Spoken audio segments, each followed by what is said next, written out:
Evangelho de Nosso Senhor Jesus Cristo, 26, terça-feira, hoje segundo São João, e nos fala Jesus Cristo. Depois que Judas saiu, disse Jesus: agora foi glorificado o Filho do Homem e Deus foi glorificado nele. Se Deus foi glorificado nele, também Deus o glorificará em si mesmo e o glorificará logo. Filhinhos, por pouco tempo eu ainda estou convosco, vós procureis.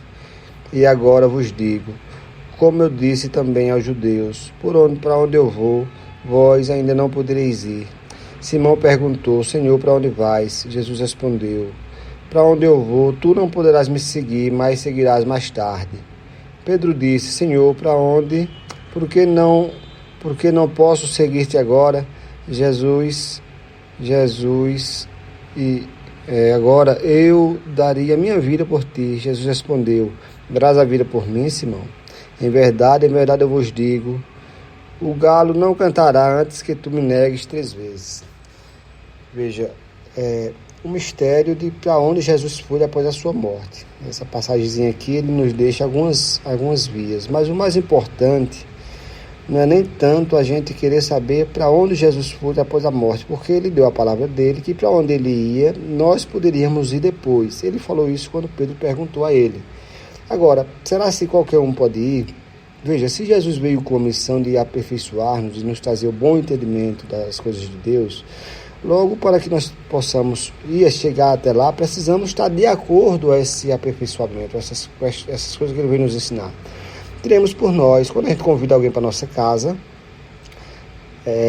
ou seja um familiar, ou seja quem quer que seja, a gente só chama se aquela pessoa estiver dentro de um convívio, dentro de uma energia, dentro de uma sociabilidade que a gente aceite. Senão a gente não quer a nossa casa.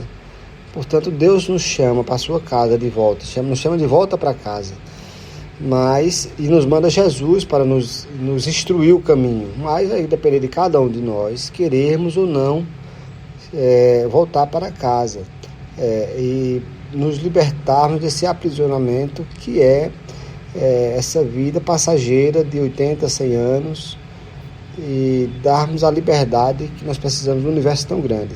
Pedro se achava digno de já ir seguir Jesus, mas Jesus lhe advertiu que ele tinha aprovações ainda para passar. Ele não estava 100% preparado, como foi Elias arrebatado, e outros profetas.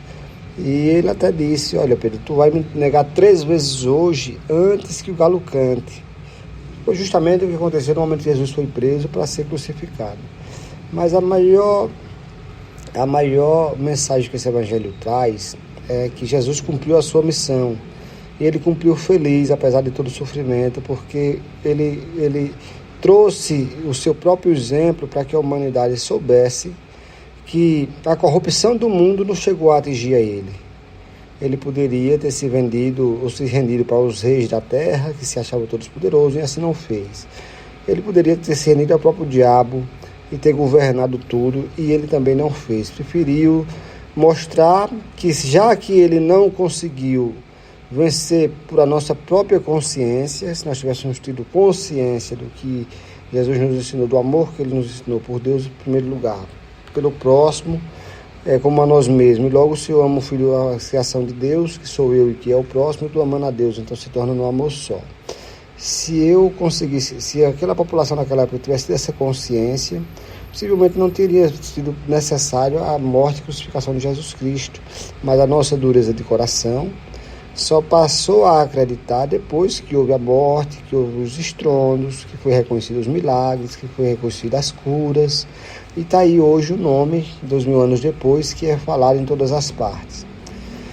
Cabe a nós buscarmos compreender Jesus Cristo, e o Evangelho é esse caminho que nos dá o subsídio e as bases que nós precisamos para ir nos aperfeiçoando, reconhecendo que não somos perfeitos, pois ainda estamos na terra, e que logo que está na terra está precisando se aperfeiçoar, com exceção das divindades enviadas como Jesus Cristo, como outras santidades que passaram pela terra, que Deus manda diretamente para nos instruir. Que Deus nos guie, nos abençoe, que essa semana seja santa realmente e transformadora em nossos corações. Amém.